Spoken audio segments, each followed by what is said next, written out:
I'm trucking on. And I'm trucking on. Move her on down the line. Another town will do me fine. I'm trucking on. I'm trucking on. Briana Bass, Dr. Briana Bass, welcome to Truckin' On. Hello. Sans dissertation, 40 doctorate level courses, tens of hours, hundreds of hours actually, of maybe thousands if I really looked into it, of case consultations and supervisions. But that dissertation and I do not get along. Really? No, I just keep kicking that can. Are you going to do it? Yes. I need to. Well, what is the dissertation on? Premenstrual dysphoric disorder. Okay. PMDD. What is that? It's where women experience an extreme set of PMS. A guy would know them as just like PMS symptoms, right? But it's an extreme case. It's not irritability and like I want some chocolate. It's I feel like a completely different person. And one of the biggest markers of PMDD is suicidal ideation. Really? So it's very serious. And in these just 48, 72 potentially hours in a month, you can cause some serious damage. I mean, you can quit your job. You can say something you wouldn't typically at work out of frustration, or, you know, have had it with your kids, or all these like very natural things that are going to come up. They're all amplified by 10,000. And so you kind of have these moments of cracking. And then again, suicidal ideation is huge. So for those reasons, it's very serious and it doesn't get a lot of attention. And I can understand a couple of reasons on that. One, as women, we already are up against being judged for having our periods and PMSing and all the things and being basket cases. So if everyone finds out that there's PMDD, you know, I don't want anything being weaponized against the ladies that, you know, she's this extreme case of, you know, PMS. Yeah. So does that happen to certain ladies on repeat, or does it happen to random to ladies like once in their lifetime? Constant. So it would be something you were experiencing with every menstrual cycle. Okay. Mm-hmm. Yeah. I've never heard of that. Exactly. Yeah. Hence my work on it. Yeah. I bet there could be some ladies that hear about it and they want to say that they have it. Absolutely. I've had a couple. There might just be some mean ladies out there. They're like, this gives me an excuse once a month to tell my boss to fuck off. No, it's very treatable. So the good news is if anybody hears about it and does identify with it, then come on in. How's it treatable?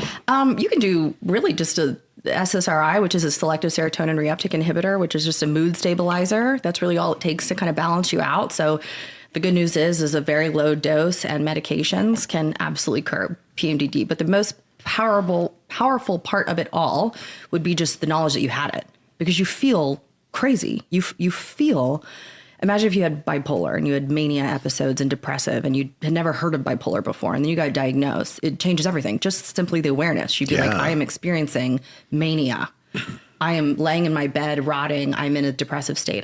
That changes everything. So if you are aware that you have it, then that alone puts you back in a driver's seat that I don't think you had the ability to be in before. For sure. I think that's just true of every problem in life. As soon as you have awareness of it, then that's like the first 1,000 steps, right? You're completely right. Think of like how we WebMD something or ChatGPT something or like search the internet. You have like a throat issue or whatever's going on.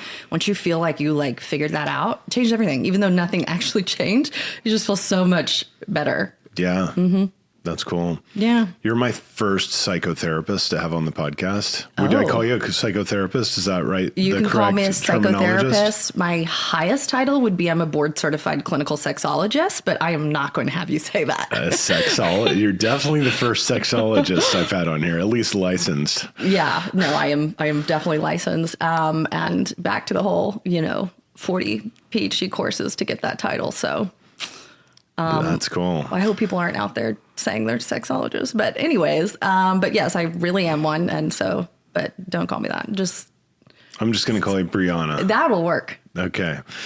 What I like to do here on the Truckin' On podcast, which by the way, I'm just going to give you the shout out that you have not listened to any episodes and you did not read the questions, which I think is awesome. Purpose. Yeah. I don't want people thinking it was like out of a lack of interest. I just had a guest come back on, Summit Hogue, and he did my second ever interview. And so he was at my house to buy my Peloton. He's a friend of mine. It's like, dude, I just started a podcast. Come do it. And I asked him all the questions, and so he was in the same position. That's still one of my favorite episodes. So I think that's the way to do it. I also sold my Peloton just to commiserate with you on the whole falling off the Peloton wagon and selling it. I got it during COVID, and I just didn't use it. I like to go outside if I'm going to go be on my bike and go ride, and just, I don't know. It's just kind of a grindy workout to like sit there on a bike, stationary bike, and look at the screen. I don't know. I'd prefer to go outside or go to a yoga class or something. Yeah. Yeah. Well, where you live, I mean, it's beautiful and everything's so accessible as far as greenery and no doubt. Things. So my first question is, tell me about your life, ages 12 to 22. And that I want you to cover like what are the important kind of life shaping events that occurred during that time frame. Okay, on a personal note, Ward, do you remember my backstory a little bit? I do. From when you and I, It's right when I said you would be a great podcast guest. If I read these questions, I might have backed out, actually. I'm not joking at all. A lot of people do. This is like the last thing I would ever You're stuck now. Be comfortable talking about. I know. That's Mine is heavy. A lot of people don't back out, but there are plenty of people that do when they read them. And most of the people that do that, it's because, like they have like a really corporate job or something and they're scared about it. But since you're an entrepreneur, you own your own business. I am allowed. You're allowed, and I'm here for it. So you just discuss what you're comfortable discussing, but it's important, as you know. I was about to joke, because you don't even know what you're getting into here, but a lot of people say that this is like a therapy session. And that is like where I get a lot of these questions from, is my own experience in therapy. Mm-hmm. So, and my entire demeanor has completely shifted. I went from chatty Cathy and like, let's go, to like, okay, well, I hope my family never sees this. Right. That would be bad. Yeah. They all know everything, but let's not remind them. I had an episode recently where someone told me that they had to basically turn their father in to the cops for something that he did wrong. And she had never shared that with her father before. Oh, wow. And that happened. Did he see it? I don't know. I don't know. I was like, is he going to see it? And she goes, I don't know. Good for her. She was okay with it if he did, but I don't think she's going to text it to him. Sure. But yeah, so there's been, you're not going to be the first of people with, kind of, I think everybody's got their own things and their own stories, but that's kind of the point of this, is to share it. And a lot of people will relate, and I would say it will help people more than have a negative impact on you by sharing. Sure. Would be my take on it. Pitch. Yeah, I think it's just the truth of, the act of telling the truth. Sure. Yeah, none of this is secrets, and anyone that knows me, probably knows some degree. It's just definitely chapters of my life that I very much so closed and locked, and do not revisit ever. So, can you guide me a little bit more? You said 12 to whatever, like. So I chose 12 to 22 because Steven Spielberg said that that's like the most important time frame of someone's life. Oh yeah. I talk with people about it all the time. Yeah. It's crazy also how many people I ask that to, and they're like, oh, age 12, that's when my parents got divorced. Yeah. I mean, like half of my guests' parents got divorced at age 12. It's crazy. It's really weird. Or 12, I moved. I started in this new neighborhood, or there's always something at 12. Although I also will tell you that you can start earlier if you think that would be beneficial to address something that happened earlier than 12. Okay. But basically like that first, like the real part of your life when you started to be able to like form your own identity and make your own decisions. Yeah, I gotcha. Well, interrupt me if I get too, I guess, verbose. But raised by a single mom. I think that's significant. And a true single mom, meaning that, not that it's a competition, I just mean like dad, don't know the guy. So my dad and brother left when I was 6 years old, arrested on my front lawn, super classy. And I've never seen them since. So, and that's my Venezuelan side. So I'm half white, half Venezuelan. And my mom was left as a secretary and no child support. So that was certainly tough. And she had incredible grit and fortitude and doubled down on her work and climbed the corporate ladder and ended up being incredibly successful. Kind of ended up owning the company, actually, eventually. But I think the point in me mentioning that, though, is obvious, right? Which was that it wasn't easy when they departed. And so my mom had some other obligations that she had to focus on despite the trauma part. Because sure, this was traumatic on me, but my mom was the one that, probably was the most affected and hurt. It's her first time living too. And I can't imagine going through what she went through. But then, fast forward to, kind of 12-ish. I give that additional context because I think it made me old for my age, really mature. I didn't have siblings and I was the youngest. The next oldest to me in my family was 7 years. So that's a huge age gap back then. So I was a little wild. I wanted to go to the parties. I'm extroverted now, and I was even more extroverted then. And so I was like, let's go. Let's go. I wanted to see and be seen. I wanted to take apart the computer and put it back together. And I take apart all my earrings and put them back together and things like that. I just liked tinkering, and I was incredibly curious. I loved science, never played with dolls or Barbies, no interest. I liked reading books. And that's a bad storm. That's a bad storm for a 12-year-old that isn't involved in like so much hobbies and things like that, and has an active, loud, busy mind and has a decent IQ and intellect on their hands and completely idle hands and isn't around people their age. So I think combining all of that together put me on a little bit of a path at a very young age. I was in the 6th grade when I did cocaine for the first time. And then that, continued on to just dabble into whatever else crossed my path of Catholic private schools.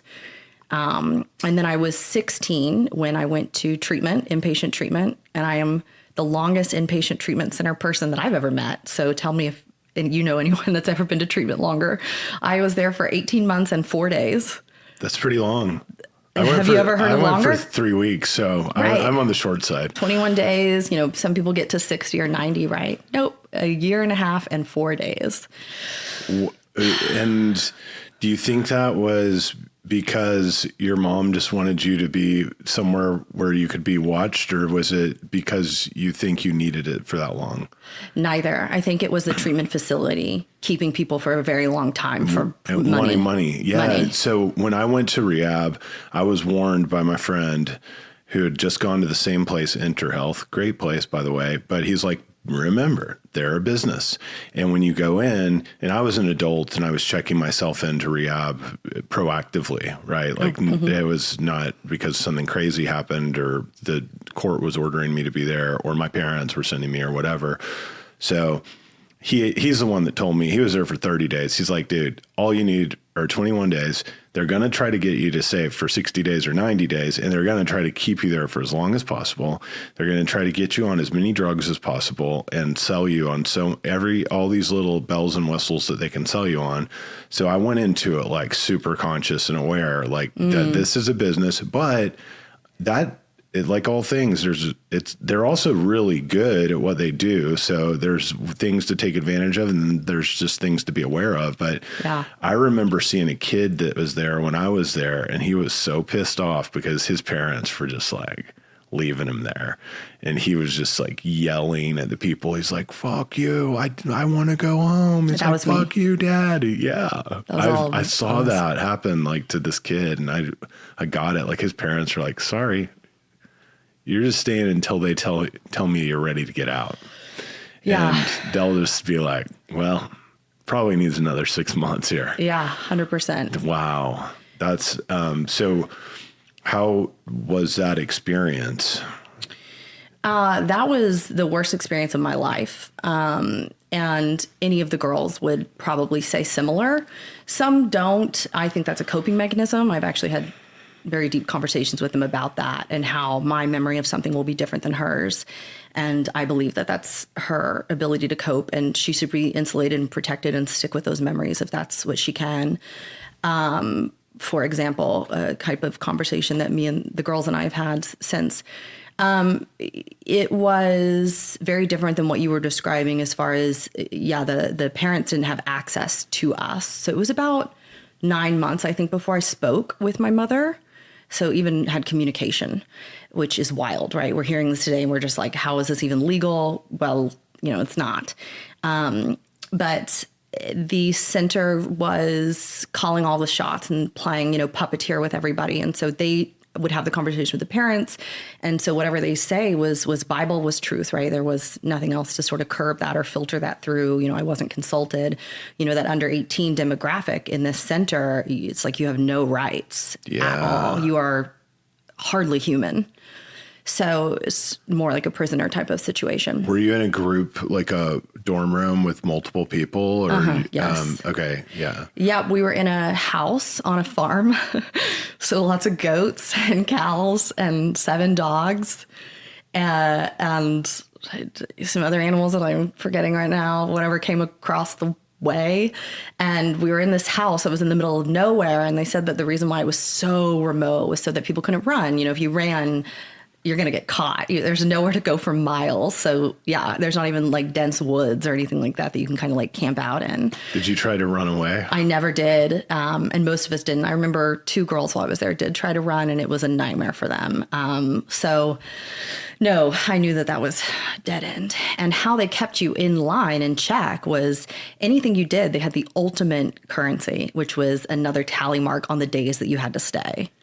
That was, nothing was as great as thinking you were extending your stay. So there was this incredible accountability and this, like, you just fell in line because that was such a big deterrent. But yeah, there were 16 of us that were in the house, and it was highly abusive, highly toxic. Absolutely. We have had a lot of, I say a lot, a significant percentage of the girls take their own lives. Everyone kind of just has their own story on how they've dealt with it. A lot of us are in the industry. They're one of my good girlfriends, one I was actually referencing a second ago when I said her memory's different than mine, gave a TED Talk and has written a couple of books. So it has shaped without question all of our lives. Yeah. Mm-hmm. And you keep in touch with them clearly. I don't. I really don't anymore. But, 5-10 years ago, I did more so. And yeah, no, I don't so much anymore. But if I were to see them, it's the most unique relationship I've ever had. I've never experienced anything like it, where it's as if not even 5 minutes has gone by when we're around each other, because there's a bizarre bond. We did everything together 24 hours a day, and to go through that kind of suffering and for so long, a couple of years, and at those very formidable developmental years, it's just such a niche, unique experience that I can't even wrap my head around. But yeah, the facility was very abusive, and it's been shut down. Yeah, it was rough. I wish that I could also even communicate with you, some silver linings, or like, oh, but I learned this and this, but I don't have anything like that to really say. I really am in a place where I just kind of see the bad with it. And as unhealthy as that sounds, it just hasn't changed in decades. So I think I'm going to stay there. Yeah. That sucks. Sorry to hear that. Yeah, it did suck. But I got spit out when I was 18.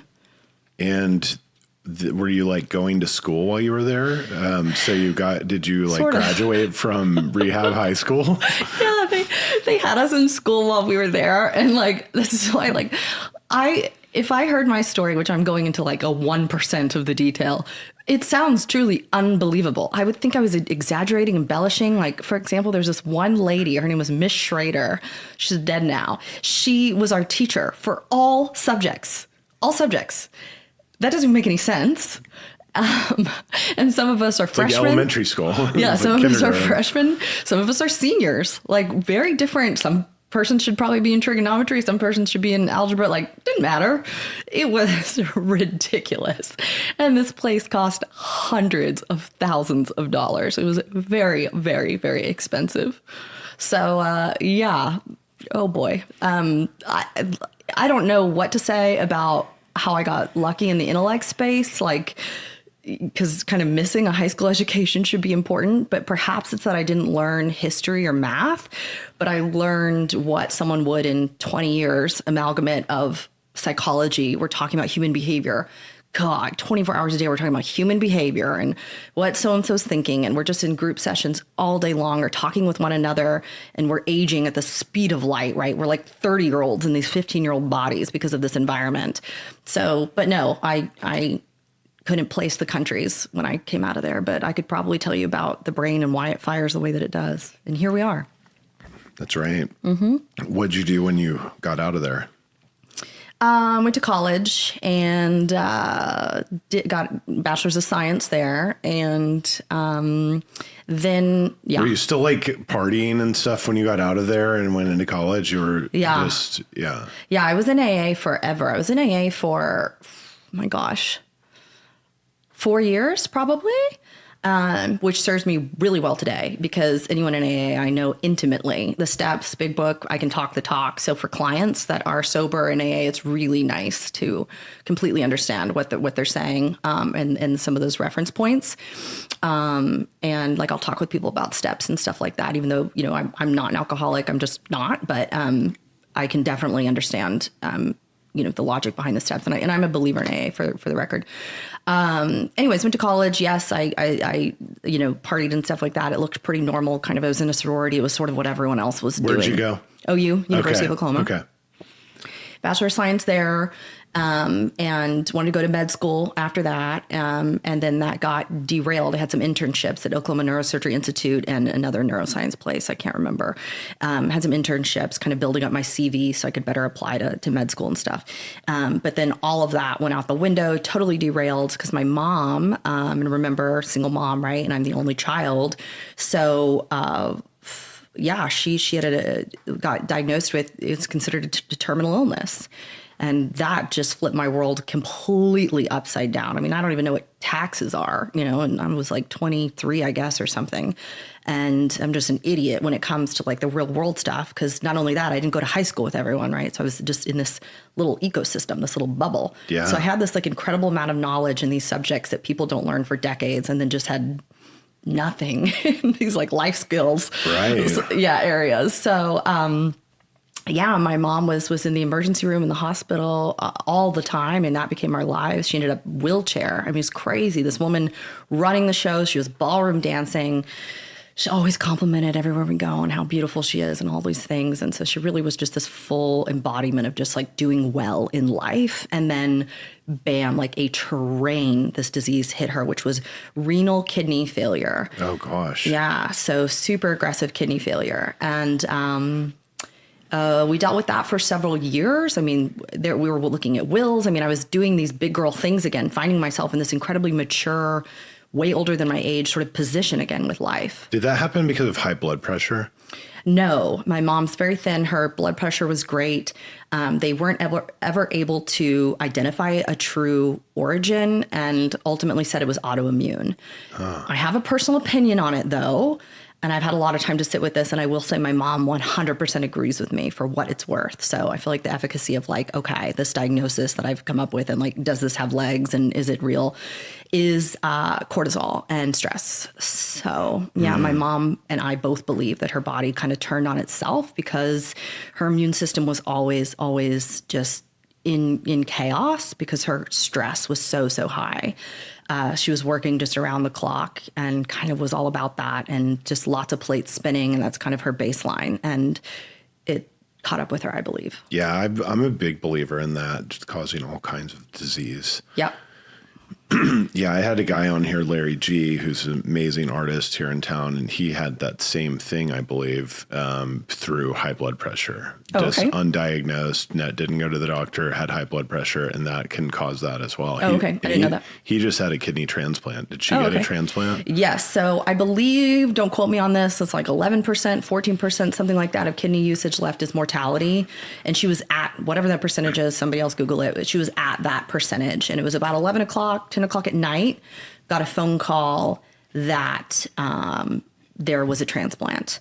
I tried to donate myself, and I went through the whole process. Took me about 10 months to get approved and everything. Surgery date was scheduled January 8th. I remember. I can't believe I remember that. And then the transplant team, the nurse team said to me, this is very complex because I was anonymous with my mom as a donor and I was so young. And so the nursing team said, like, we really don't feel comfortable you being an anonymous donor. Like we have to ask you to come forward to your mother. This is a layered situation. It could go either way. And you didn't think she would allow you to do it? Right. That's why I was anonymous. Yeah. I knew she would deny it.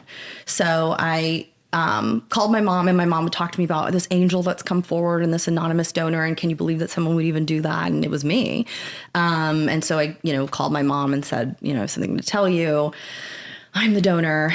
And at first she was like grateful and cool with it. And I knew the clock was ticking. It was like 1 day, maybe 2 days. And she was like, I'm not doing it. So it was called off. So probably cost a lot of resources for the insurance company and the hospital. And sorry about that. Did the best I could. And she backed out. So that didn't happen. So at that point, we didn't have any volunteer donors. There were some family members that had tried in the past, not to the extent I did, but just got like an initial screening and, like questionnaire kind of thing. And if you're pre-diabetic or like anything, you're ruled out. They're pretty conservative about that. I got a call late at night that there was a cadaver.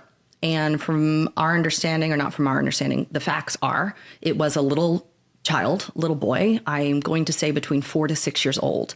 My mom was not first on the transplant list, but my mother is half my size. I got all the Venezuelan genes. She is tiny and very skinny. And for those reasons, the viability of that organ was best with her. So that's how we got this little boy's organ. And we tried to engage with the family. She tried to write a letter to the family, these things, and they denied all of that. They wouldn't even allow her to, because you can write a letter, because if they want to stay anonymous, you write a letter, you give the letter to the hospital, gives them the letter. Even that they would not accept. So I can't imagine the grief they were experiencing. Oh yeah. So to this day, we have no idea. We don't know that family or anything. And, of course my mom would go and be above and beyond and just be the picture of grace and humility and gratitude. But we just, they weren't comfortable with that. Yeah. I have a buddy who had a liver transplant, and I believe it was like the sister of whoever died in a car wreck. He keeps in touch with her, and they she lives in San Francisco, and they went to a Giants game or something. They've become good friends. That's so beautiful. Yeah. I love that. And just knowing hey, my sister died, but saved someone else's life. Yeah. That's scary stuff. So the whole time this is going on, you just kind of took a break from... I joined the business community because I could no longer pursue all the stuff I had to do to put myself in a position. But were you working? Yeah. Okay. Yeah. I started working corporate America kind of thing. It was like an oil and gas software company. And then I ended up being there for 6 years. In Oklahoma City? In Dallas. Or in Dallas, yeah, okay. Like downtown, uptown-ish Dallas. Was she in Oklahoma City the whole time? Yes. Okay. Yeah. So I was going... Yeah, that's close enough. Back and forth. Yeah. It's 3 hours drive. It wasn't so bad. And then, you did corporate America and... Forever, yeah. Then that... You finally woke up to that. Yeah. This is not for me. You died inside. My soul died. It turned black. My heart turned black. My hair fell out. Did it really? Yes. All that hair of yours? No, just some pieces. So I guess you couldn't tell. But stress. Because I'm good at corporate.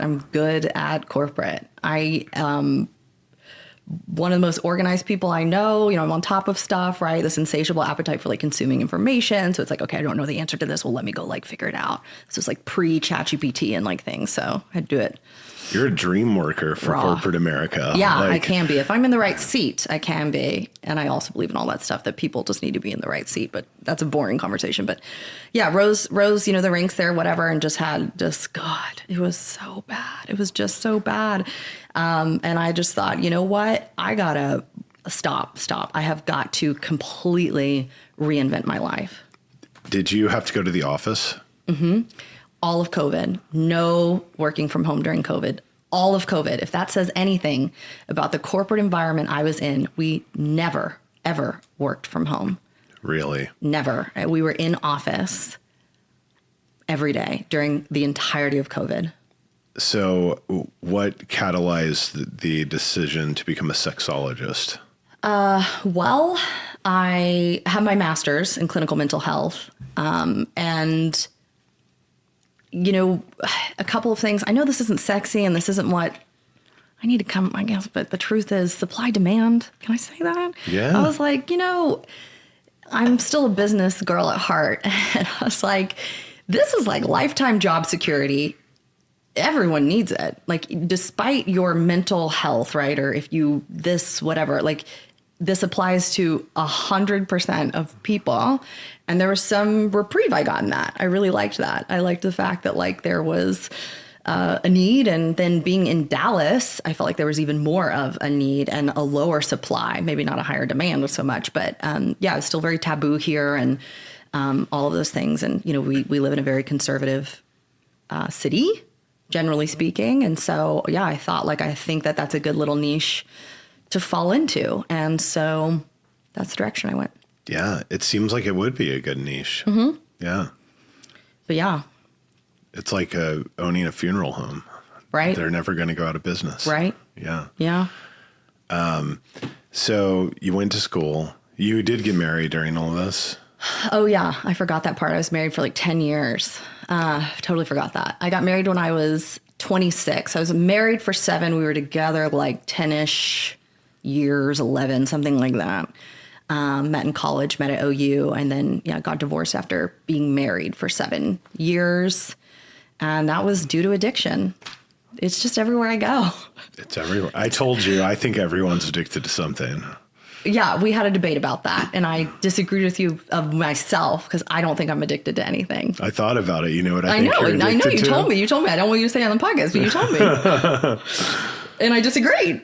I still disagree, but I don't know. I probably don't disagree, honestly. I just don't want to. I have a hard time. I'm so used to being in the therapist chair. I have a really hard time flipping. I'm a totally unlicensed, off-the-cuff therapist. Sure. Do it. So you want me to tell you? No, I don't. I remember what you said. And I don't. Obviously, it bothers me because the fact that I don't want to discuss it. It's kind of funny because it's almost like it's not, it's just like a funny thing because if someone doesn't think they're addicted to anything, this is just a general rule of thumb, then I say they're a perfectionist. And that's what you're addicted to, is being a perfectionist. So it's kind of a joke. Have you ever seen the movie Trainspotting? Yes, but it's been so long. Such a good movie. I haven't seen it in a long time either, but one of my favorite parts, he's like a heroin, there are all these heroin addicts in London. It's coming back to me. And he like goes in for a job interview. And it's like, what is your greatest weakness? He goes, well, my greatest weakness is I'm quite a perfectionist. And he's like strung out on heroin and his like Cockney accent. It's so funny. Yes.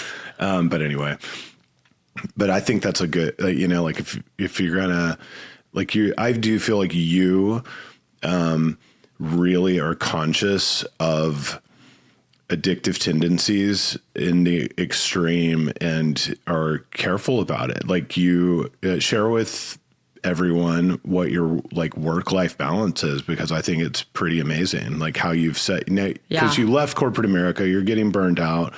This happen before you got divorced or kind of around? Sort of like at the same time. I just like to make my life as hard as possible on myself. You just had a spiritual awakening and it shifted everything, basically. 100%. I felt I was going down my mother's path, period. Yeah. And I was going to end up sick with something. I mean, I was by the way, I didn't say this and I'd like to go back. I was not the one with the addiction. Sounded earlier like I was the one with the addiction. Oh, no. No shame to those, but it was not me. So I had to leave because of my partner's addiction, and I protected them for years. When I got divorced, people were like, what are you talking about? What? It was, they felt completely blindsided. And this is something that I'd been dealing with in silence for years. So I had that going on, and then the corporate burnout, all of that kind of combined together. Yeah. Spiritual awakening 100%. It was like, what are you doing?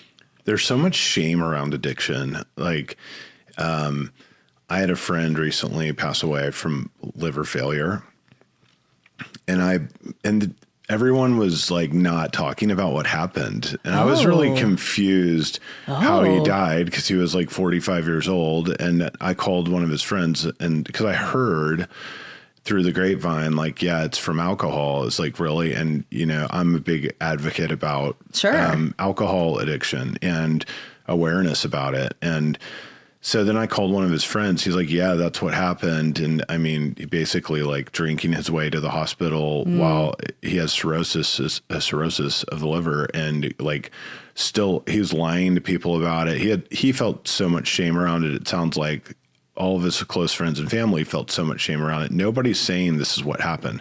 That's a very common thing with addiction, which for me drives me crazy, because it has a horrible effect on other people, like that it could be helping. Like this awareness that we talked about earlier, like that comes from the truth. And it's like, when you hear this person died of liver failure at age 45, do you know how many people that can wake up and be like, dude, that's scary. Like maybe I should go seek help, versus sweeping it under the rug, not talking about it. There's a shame around, especially substance addiction, most kinds of addiction, but I mean, you know, like drugs and alcohol, there's so much shame around it. So then families don't like to talk about that to people, and it just never gets addressed. But if someone died of cancer, then everyone's like, fuck cancer. They're dying of cancer. He's in this battle with cancer. But with addiction, a lot of people still are not like awakened to the fact that that's the same thing. Like in my mind, it's a disease. Like it is some kind of weird disease. Some people, it might be more physical. Some people, it might be more mental. I don't know. It's a weird thing, but it's a disease. And like, it's not his fault. Like, you know, he was struggling with something, but felt so much shame around it that he couldn't come out and talk about it. And I know this because I used to be there, and I was very high functioning, but I didn't want anyone to know I had problems. And I would go do things like Ironman triathlons, and I would, you know, I was good at my job, but I was trying to do these things. Like I made sure I got nominated for top 40 under 40 in the Dallas Business Journal, because I knew like I'm going to have that on my resume. I have Ironman on my resume. I have an Ivy League degree on my resume. Like this is creating a bulletproof resume for me to go get as fucked up as I want, and nobody can tell me that I have a problem, because I have these little bullet points that say I'm okay. But I had so much shame around it. I didn't tell anyone when I went to rehab. And now clearly I'd talk about it on the podcast. But the ability for me personally to like talk about it and come to terms with it, the shame evaporates when you start talking about it. And a lot of people can't see that. And when that shame bandage gets ripped off by someone like me who goes, then I posted it on Facebook. Like I posted about my friend saying, this could have easily happened to me. And like, you don't know when you're getting into alcohol addiction. No, I've heard this before. Like nobody starts drinking wanting to become an alcoholic, you know, like you start, 'cause maybe you're in college. That's kind of when I really got started. And it was social capital, really, you know, and it became my identity. And then I was really good at it for a while until I had my first kid, and it's taken a toll on my marriage. It's taken a toll on my health and all of these things. And they just start compounding. Then all of a sudden, and then I can't quit either. And like all of this hell's breaking loose everywhere, but I'm still like waking up, like I'm going to go to Mi Casina at lunch today and have Mambo taxis on a Tuesday. But like hiding and the shame. So anyway, I'm like, that's a point of this podcast, I think, is for me to personally be able to talk about it, but also just like the more people understand, out of respect for the family, I think is just like bullshit. Like if something happened, say what happened, and you're going to be helping You're going to be using that person's death to help other people instead of sweep it under the rug in the land of shame and continue to grow the shame problem in this world, which is just like I think it's like the problem with everything. Yeah. I agree with you entirely about the shame bubble and that needing to certainly be burst. And it is through conversations like this, right? Like how many people would, hear this that I know personally that had no idea anything I've shared today? Probably 99%, easily, if more than that, probably. So yeah, some of that. And I think it is so critical. I'd also say though, with the shame thing, and I'm going back to my husband, when I think of him and what we went through, shame was a big part of it, but I would also say the other part was not having a solution, meaning when you're in the throes of that addiction, even to admit it, but then now what? The now what part, the footwork part, he felt like that was just the abyss. That was the ether. There was nothing, no steps to take there. So us breathing life into it, discussing it, acknowledging it would be one big thing. And we did do that in our marriage, but then it was what to do then. And if someone is not willing to go to treatment or something like that, it just feels unsurmountable. So that was a lot of the reason that I think recovery was staved off, was because it just felt so unrealistic and just so out of touch. As far as what he was interested in, as far as, Yeah, I think that's really normal too. Mm-hmm, sure. Yeah, absolutely. That's why they say one day at a time. Yeah, right. If it can't feel like this Mount Everest, it just can't. You'll psych yourself out big time, right? That 24-hour or that hour-long block is so much more palatable and manageable. And then to your point about the addiction thing, oh my gosh, I've always, drank, and I believe I have a good relationship with alcohol, but I used drugs in college and saw a million other people do it and all the things. There is nothing different about me. I could be on the street 100%. I was lucky. I was born this way. I believe that without question, that the same person next to me could do the same thing I've done and end up in a horrific position. I have all the humility in the world about that. I do agree with you. It absolutely is a disease. I think we're predisposed. I think all of those things. So yes, I do look at it as cancer as well. I don't think it was something that, somebody has chosen or they can will their way out of, or something like that. I agree with you completely that it is like a cancer. So yeah, I'm living proof of that, right? You and I could do the same things. You react completely differently than me. That's just basic math. Yeah, for sure. It's scary. And I've been messaged before. I was messaged after posting that one particular post that I'm talking about by someone and said, there's no way you would have, or I had another friend actually who died homeless, and I wrote a similar thing about him. I also say, like, if any of my friends die of addiction, like, I'm going to write a little obituary for you on Facebook about how you died of addiction and how this is like more common than anyone realizes. And so much of it happens in silence. Mm-hmm. So when I wrote that, I got a message like, that would never happen to you. Your parents would never let that happen to you. And it's like, no, it doesn't matter what class you are from, how great your parents are, how rich you are, how poor you are. Addiction is just this evil beast that will just come get you, and it doesn't care. And none of those things matter.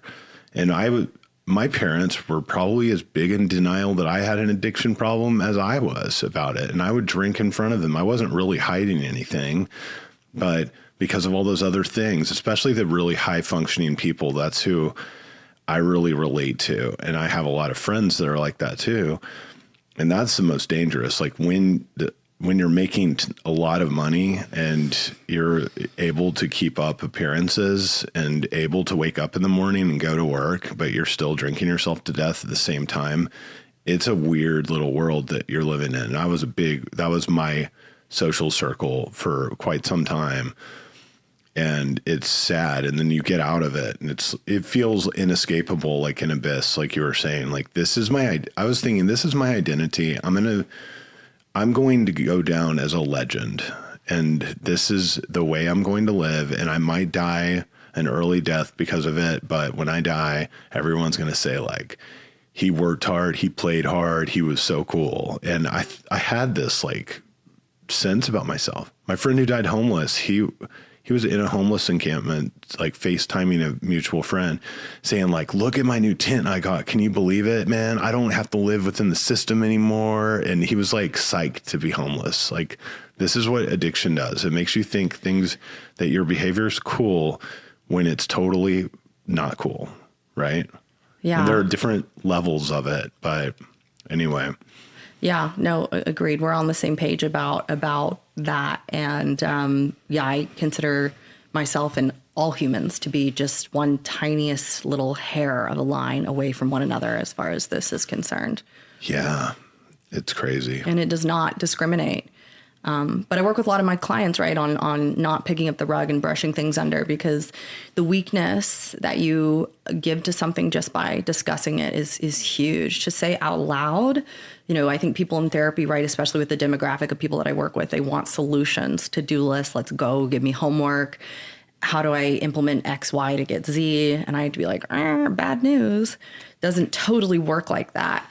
But the needle moves dramatically just by saying out loud, this is my truth. This is actually what I feel like. This is really what I'm doing. This is a demon I'm facing. This is a skeleton in my closet. You wouldn't think so. It feels like, what? It's just talking. I wouldn't think so either. I mean, I had to, all of this stuff has been empirical for me. I had to do it myself because I'm a hard sell. And here I am. I'm a huge believer in it. It's so scary to say it out loud the first time to people. I mean, I've been there. I lied to my therapist for many years. I went to rehab. I lied about plenty of things when I was going through it. It's like, well, I'll tell the truth about this stuff that sounds good. And I was able to quit drinking and everything, but I eventually came back to it. And it wasn't until I truly worked the steps and like truly went through my moral inventory of everything and said that out loud to a person. It's like, once I did that, then it's like, oh, now I can say it out loud on my podcast. And it's like the truth just transmutes that shame, or at least it did for me. Agreed. Yeah, agreed. And camaraderie, and that's, again, the beauty of AA is hearing about everyone. I also think the steps in AA, I think they're beautiful, and I think that they transcend just alcoholism. And I don't mean in AA, obviously. I mean other parts of life. Yeah, it could be like food or work addiction. Everything. So back to the work thing, you were like stressing out in corporate America. Mm-hmm. It was killing you. You had your spiritual awakening. You decided to become a sexologist. You got divorced. And then you started your own business. Mm-hmm.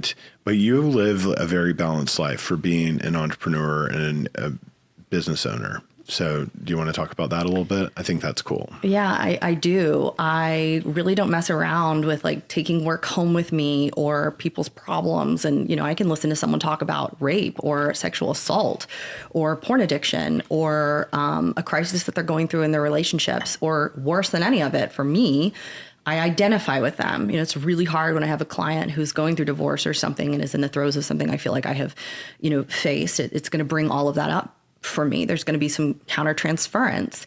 But I go out of my way through a few different means to ensure that my work sort of stays there. Once the session is over, it's over. And then from, like an hours in the day kind of standpoint, I'm very balanced. I have everything automated. Everything is handled via AI or online or whatever. So I really use like modern resources to help tee me up for success. And if I wanted to take a vacation next week, I would block off my calendar and I would do so. I mean, I'm not going to cancel a bunch of patients, of course, but I mean, I'm not tied to my chair. I'm not on the treadmill anymore, especially the hedonic treadmill, which I talk about a lot, where I'm just constantly chasing that carrot on the stick. I very much so now understand. And I made phenomenal money back when I was in corporate. So let me be crystal clear. I have tasted that. And never for 1 second has the funds that I traded in, I've never missed it. This has been well worth all of that times 10. I've never regret my decision for one moment. I was going to get sick. I was going to end up in my mom's position. I really do believe that. And I think that I jumped ship and stopped that. So anyone can rewrite their story, or not rewrite it. I guess you start writing it differently, right? Because I didn't reinvent myself, to be clear. I'm still the exact same person I was. I just changed what I could control, and what I could take power back from, and, you know, kind of put some of those things in place, and sort of went actually back to probably my real most organic and authentic self. So it wasn't so much a reinventing. I think it was actually getting away from dissonance and going actually to what's the most true. So, and I wonder how many of us are operating in that very cognitive dissonance type of space, right? And it's wreaking havoc on our brain, and we're behaving in a way that contradicts our values and our morals, or, you know, things like that. And that's where we're getting burnt out, disconnected, withdrawing, or leaning into our vices, or. Yeah, that's so true. Like, yeah, if you're not living in balance, period, like, it's just going to make everything else you're doing more difficult, I think. And it's going to take a toll on your health one way or another. Yeah, it will. Yeah. I think it's all about finding that balance. And I think finding the balance really allows you to, like, be aware of who you really are. Because if you just go get stuck on the hamster wheel, then you're the hamster wheel. Mm-hmm. Yeah. And there's no time. I tell people all the time, like, I love to meditate, because that's just forced, like, contemplation, to be like, well, what's working, what's not working, and stop doing things that aren't working and do more of the things that are working, you know? Yep. That's kind of like the whole point of meditation, I think. Lucidity, I think. Yeah. What advice would you give to your younger self?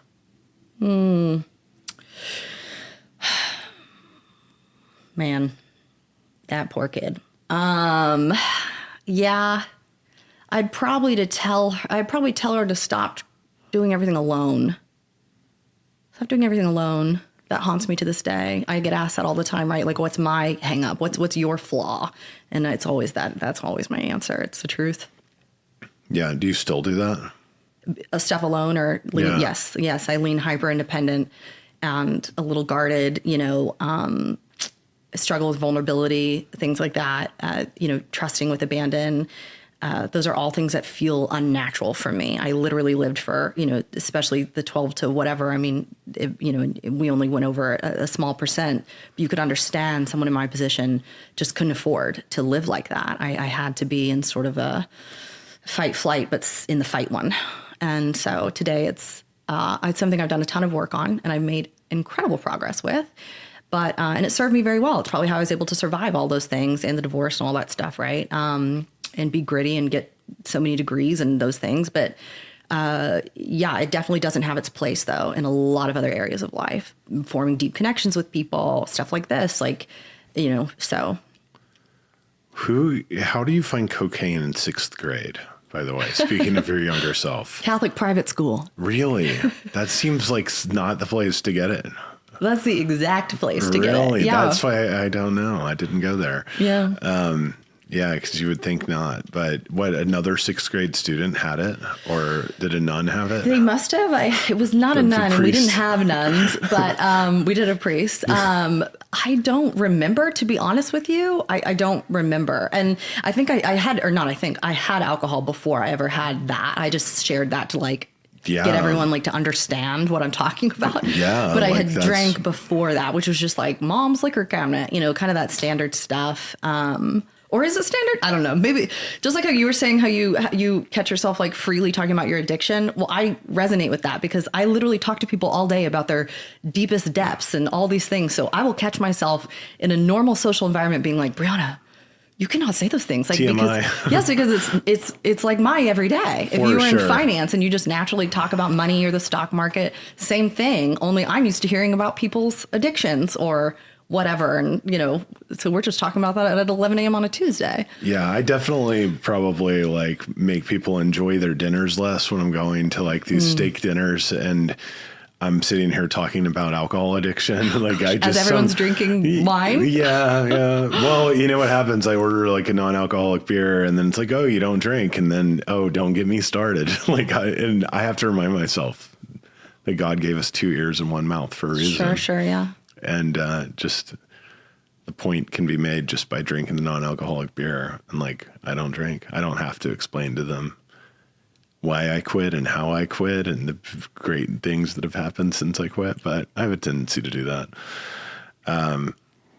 'Cause it really is like, it was something that I thought the polar opposite about for so long. And then you get awakened to the other side of that. And it's just, I feel like I have to tell the world. So it is what it is. Yeah. You are the PR for sobriety. Yep. Have you ever had a mystical experience? No, because does mushrooms count? I feel like that doesn't count. No, I think it counts. But that's artificially induced. That's okay. Well, it could be but I'm a huge believer in psilocybin. I support it 100%. I did ayahuasca. I've done mushrooms. I've had mystical experiences on all those things. But I don't know if that counts for like because again, the whole what happened part. though? Oh, when I take mushrooms, I do it very therapeutically. I'm a big believer in it, big supporter for it. I think it's fantastic when used responsibly and appropriately. It's not legal here. They're making, even Johns Hopkins and all these like really mainstream places. The world is changing, definitely trending in that direction. I think in 10 years, it's not going to be how we interpret it today as this very taboo, like, drugs. I just don't feel that way at all about it. For me, it was opening channels of my mind that otherwise would be closed off. And especially, me speaking about kind of my character today, you can understand they're real closed. And so for me, something like that, and for a lot of people and a lot of corporate people and things like that sort of operate in that space, it's incredibly therapeutic. Do you think that helps you with your change in your career path? Maybe. Yeah, maybe. I've done it maybe 25 or 30 times. So I don't know, couldn't mark, but each one was just helpful for me to see myself objectively, to look at myself maybe from the outside in. I'm incredibly hypercritical, right? So especially Briana at 25 or, whatever, 30, it's just the talk track is just evil. Just evil. Really? And eating those mushrooms and doing that, helped me think about myself the way if I met someone on the street, what would they experience, or, to kind of look at some of my accolades or the things that I have survived and give myself a little bit more grace. So it's not that I can say it caused me to do X. It just gave me perspective that the thing about mushrooms, unlike if you drank or you took ecstasy and we were really all over each other and the ecstasy goes away and we're like, what was I thinking? But with the mushrooms, right, totally different thing. I wish people understood how it's not like a drug. I get that it meets the literal definition of a drug, but you remember those things forever. It's not like you are sober, it's out of your system and it's all a blur and you just had it in the moment. No. They're still there. You still have access to that information. So coming out kind of the other side of that stuff, that perspective that I gained, it was now new perspective that changes who you are then as a person.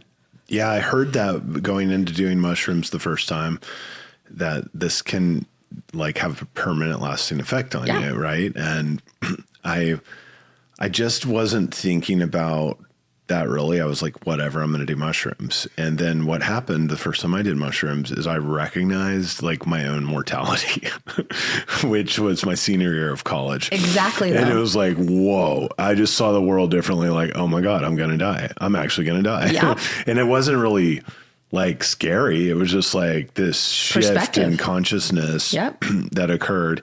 Cause you know it, but then when you know it, when I did ayahuasca, I remember specifically the importance of the truth was conveyed to me during that experience, where I could see this energetic layer of lies, even little white lies, and just holding on to things, protecting people from the truth, that, flipping that upside down and being no, that just cripples relationships, protecting other people from the truth. The truth is all there is. And even if someone doesn't think they want the truth, they want the truth. They need the truth. Everyone needs the truth. That's what I believe. Yeah.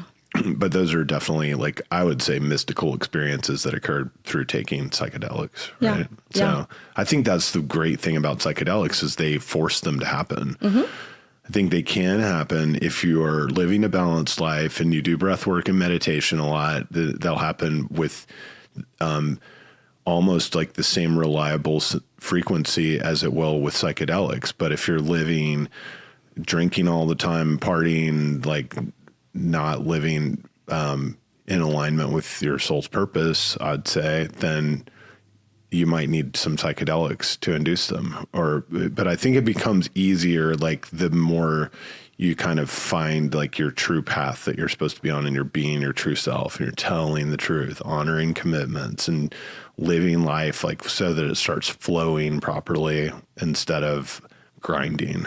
Yeah, absolutely. Okay. You've made it through the tough part of the interview. So congratulations. Seriously. Thanks for sharing all that. Yeah.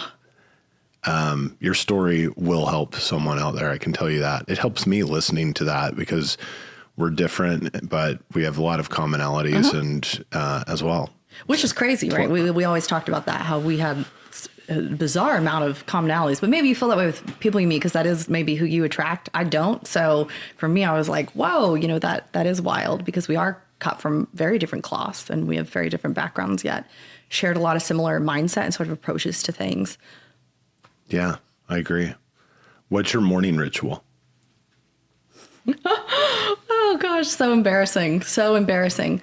Unlike you, and I've told you this before, I am not a meditator, but I would love to be. So I aspire to be like you.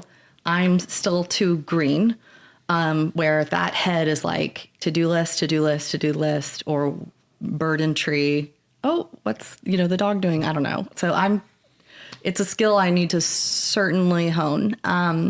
So I listen to subliminals when I sleep, and I listen to morning meditation. So someone talking at me these things. And so I know that that's child's play compared to somebody actually sitting with themselves in silence and this incredible inner reflection for 10 minutes. But I'm not there yet. I listen to guided meditations, or I listen to my playlist on Spotify, like with rock music and, so I threw all the rules out the window a long time ago. So I think it's really personal. So I think that I feel like mine's like cheating version. It's no. I think like that's your that self-talk, or you're beating yourself up over something, like you're meditating, girl. Yeah. You got it. Like that's all it is.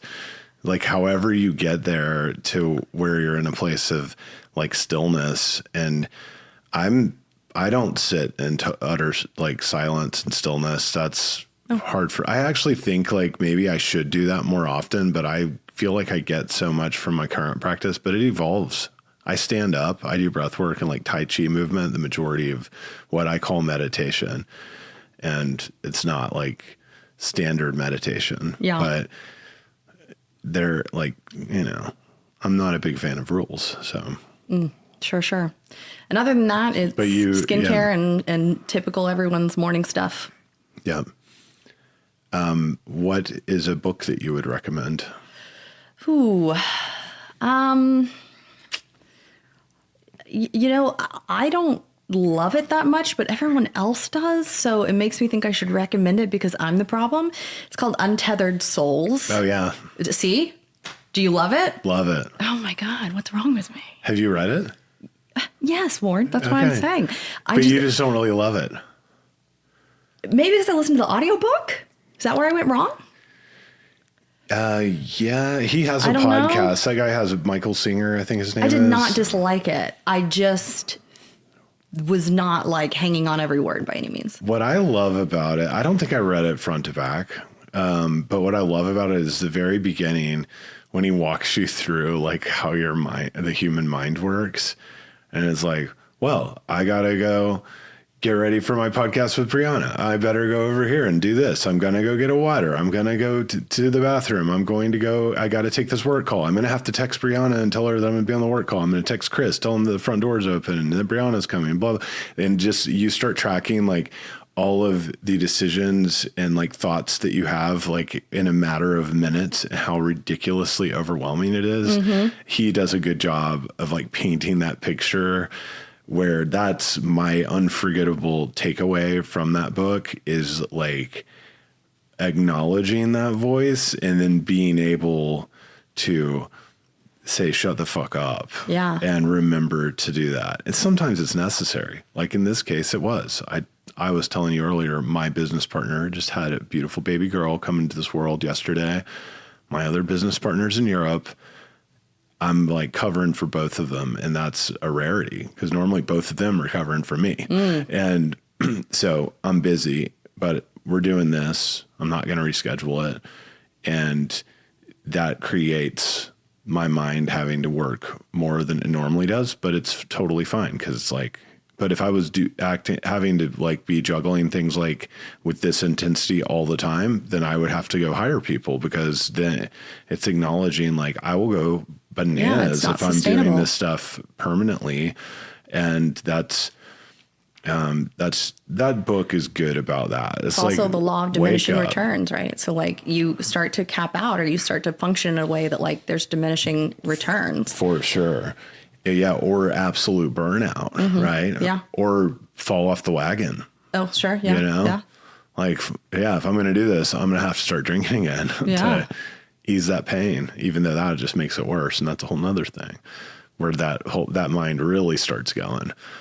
Thinking crazy thoughts. Yeah, for sure. Another book, this is such a pivot and we don't have to like go down this rabbit hole by any means, but it's written very, very juvenile. It's very elementary. I hate how it was written, but the overall theme I love, which is a book called, I was like paperback, it's like 50 pages or something. It's called Women Are Like Spaghetti, Men Are Like Waffles. Oh, okay. I've never heard of that. Okay. I teach it to my clients, so I use it all the time, which is to help men understand women and women understand men, that women think in a very fluid way, right? We have one thought connected to like 100 other thoughts. We're good at task stacking and multitasking, and everyone knows that about us, right? We're like eating a sandwich, closing a door with our foot while talking on the phone and like yelling something across a house, like whatever, right? We don't see guys operating as naturally in that space. And that's again, very juvenile example of what I'm talking about here. But essentially our thoughts and our brains, everything's just like very fluid. It's like noodles, like long noodles, right? And I help my couples with this in that they go to have their personal communication style and it's sort of bouncing off the other person. There's just like reverberation. They're like, wait a minute, what, you know, and that's some of the disconnect versus men and their brains are a little bit more like waffles, little kind of compartments, little boxes. Like if you're working on your car and she comes up to you and she wants to have this like deep conversation with you about something you are like struggling with that because you're working on your car and that's what's happening. She doesn't get that. She's like, what? Like, you know, this all can happen all at once. And these little waffle boxes, you guys kind of have to like climb the little walls, but they don't have ceilings. So you can do that, but it's just a different kind of way to look at the male female sort of communication style in our brains. And so I think that messaging overall is fantastic. That's funny. 'Cause when I became a single dad, tell people all the time I'm the dad and the mom half the time. And I find myself living in that flow state more at this stage of my life than I ever have before, because you just kind of have to, in a way. Like, I got to do the laundry. I got to get them ready for school. Like, you're doing all this different shit. When I was married, my ex-wife would handle a lot of things and take a lot of things off my plate. So it's like, I'm going to work, I'm coming home, I'm going to sit on the couch, watch TV and chill out. Like, I've been working all day. And it's just kind of, I mean, you just gain a whole new respect for all the other stuff that needs to be done to run a household, I think. But when you're having to do all of the things, you can't go climb up the walls of the waffle, or you're going to drive yourself bananas doing that. So you almost have to just embody the divine feminine, I guess. Yeah. Yeah. And it's more so about not so much the tasking. Those are just really accessible analogies. It's more so about communication style and the way we think, the way our thoughts are connected to one another and subjects, and, you know, why you can do something, you know, you take a sip of your water bottle and I'm like 4 pages down the way thinking about XYZ, and this one time this happened with that. And then I'm bringing up this subject and it's that. So it really comes in handy with my couples when I'm helping them figure out sort of the buttons to push on the other person to have the most effective, productive conversations. What are, what kind of advice do you give to someone that's in a sexless marriage? Well, framework wise first, it's like a ton of history there and kind of what's going on and like their relationship with sex from a mental standpoint. But past all of that, from an advice standpoint, it's hard to say because everyone's case is unique. But a big thing I talk about is that there's 8 forms of intimacy. Sex is just one of those 8. So there's 7 others that are non-sexual in nature. So I will teach people about that and help them to start to invest in those other 7 categories so that if that 8th one is really lagging or we're doing some work on it right now, it's not so hot or it's got this monkey on their back from it or it's awkward, elephant in the room, things like that, right? Let's invest in these other 7. If, of course, that only makes sense if their objective is to be closer to their partner, to be, but if that is the goal, that's a big one that I think is a great point to start. Yeah. Do you find that's a common thing? I do. I find that commonly people misunderstand intimacy as being just physical and in nature, and they're missing these other 7 forms. I mean, the sexless marriage part. Oh, yes, I do. Yeah. Yes, I do. But also I think I'm very biased, right? I'm not seeing the people that things are necessarily thriving in that department. So that's true. Yeah. But from where I sit, yeah. I feel like that's just, from someone who just knows people, like, I don't know. You just hear about it a lot. Well, we say a lot that it's a symptom, right? We say that it's a symptom of something else, a breakdown in the relationship, connection. Maybe one of the partners carries something with them. It could be a myriad of things, but we say that it's sort of a symptom. So back to kind of when I started answering that question, I was like, well, first we'd get like a really thorough kind of intake going on like, how did we get here? Yeah. Has it always been this way? Yeah, it's like an intimacy breakdown occurs. I think that became clear to me after I got divorced. Like looking back, hindsight's always 2020. You're in it, and then all of a sudden, like we were living in separate bedrooms the last year of our marriage. Yeah. Like, how did we get there? And I wanted to like look back at that after it happened, because when it's happening, it's just like, this is the only way that we're going to survive in the same house with, raising kids together. Yeah, of course. We got to be living in separate bedrooms. Your story is quite normal. Again, of course it is to me, but it's very, very normal. But what I also teach people is that,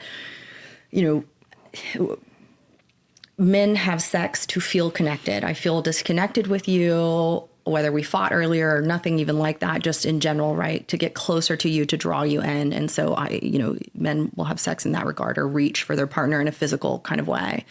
And women have sex and reach their partner in a physical way when they feel connected. So one partner's doing it as a means to get to connected. The other partner's going, if we're not connected, I'm not doing that. So a lot of male, female just whoop. Spaghetti and waffles. Yeah. Just pass each other on that one. Yeah. Wow. That makes sense.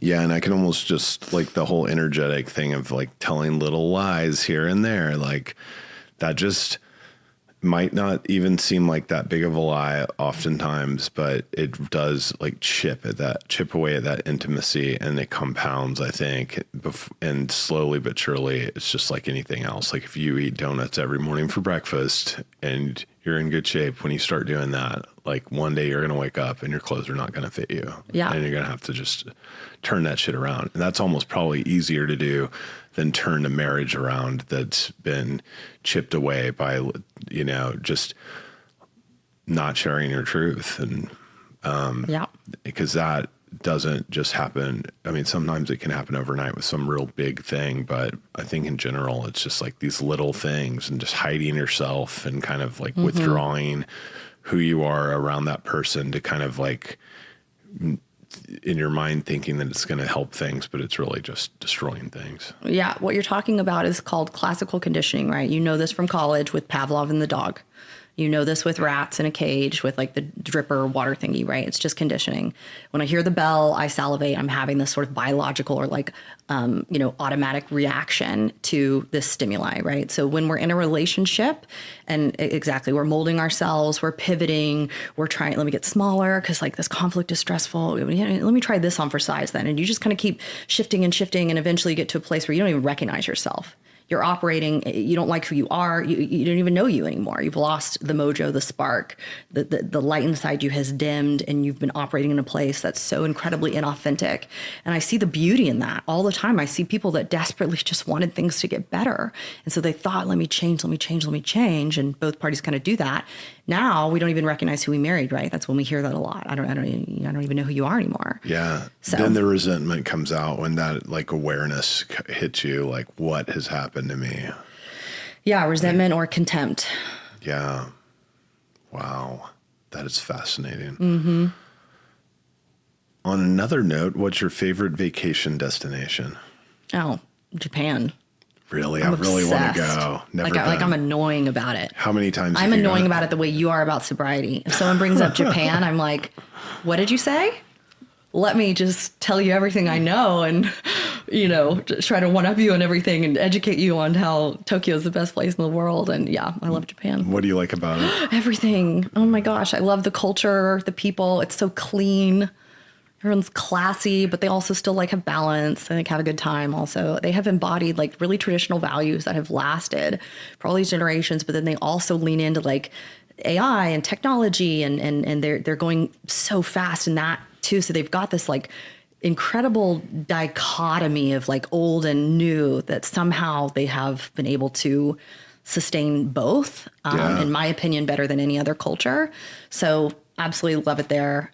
You can, ride on do these bullet trains and be around, robots and things, then go 2 hours out and be somewhere that looks like postcard, just green and flowers and this incredible steep drop off, like to a different world, Mars, and then let me hop over to the moon. And that's amazing. And it's quite small, Japan overall. Yeah. So for it to kind of, again, this balance I see that they have, I don't know how they did it. I don't have those answers, but So cool. awesome. I really want to go. Never been. life-changing. Yeah. Do you have a favorite quote? Yeah, it's from Winnie the Pooh. Let me see if I can get it right. How lucky I am to have loved something so much that it hurts this much to lose. That's not it verbatim, but that's the messaging essentially. So, when we grieve, when we lose something, or someone hurts us, even a friend, let's say, right? How lucky I am that it hurts me so much because I felt it was so precious, or I had something in that was so meaningful to me. So, yeah, Love that. kind of morbid, but No, I think it's just true. I relate to Tigger. okay. When I was a kid growing up, I was just like, Yeah, but not bouncing off today. walls. Do you relate to not- Tigger today? not Yeah, now. I was thinking, no. When I think of Winnie the Pooh, I think of like when I was growing up. Like my mom's like, "You're like Tigger." Oh, yeah, Yeah. sure. Ball energy. Yeah. So I think we're about to wrap it up. But is there a charity or cause that you're passionate about that you'd like to share? The dog rescue thing. I'm a special needs dog foster. I foster dogs, but a lot of them are special needs. Majority, I'd say, 8 out of 10 are special needs and they're facing some kind of ailment. And I use Operation Kindness in Dallas, and they are huge. I absolutely love them. When I foster through them, I can't say enough positive things about the vet team assigned to me. They're so responsive to emails, everything like that. So Operation Kindness here locally in Dallas, I have to say wonderful things about. But of course, I'm just going to promote any advocacy in general for animals. And I don't know, I feel like we have this incredible burden and responsibility and accountability to animals. I've always felt that way. It's like we invaded their world, not the other way around. So I'd like everyone to get off their high horse and their egos about like that, right? We were talking about your dog getting skunked earlier, and I was like, save the skunk, it's like, because I mean, like, we're in his space. He's confused. He doesn't have a lot of stuff going on here, a lot of land and room. So we got to accommodate both. Oh, I think it's so funny. Yeah, second time. Yeah. Roscoe's gonna I wonder if he'll ever learn. Yeah, I wonder. Don't go fuck with the skunk. I bet he will now. Run away Twice? from the skunk, not towards the skunk. Yeah, twice. I bet, but curious to see, right? Yeah, he's kind of a stubborn dog. Too bad you can't meet him. He's getting bathed right now. I know, from the I'm gonna pick him up skunkage. in a little bit. Yeah, couldn't have my house smelling like a skunk for this podcast. Sure.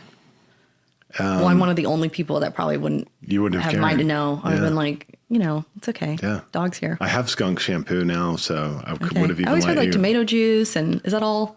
I heard, but I don't know. I All just like Amazon skunk shampoo. Sure, that And actually makes way more sense. I feel like in this day and age, because everyone's telling me tomato juice, I'm not going to go no, pour that just tomato got said a long juice. time ago, and we just keep passing that on. No, Right. I bet it does work, but I think that the Amazon stuff, it was pretty good, but it's just weird when a dog gets skunked because you can't like smell it on the fur, but I digress. Oh, That's all I got today. okay. How was the podcast experience? It was good. I just did not know about that first question. I know. I think you crushed it all though. You even had a I quote had no ready to idea. go. Yeah.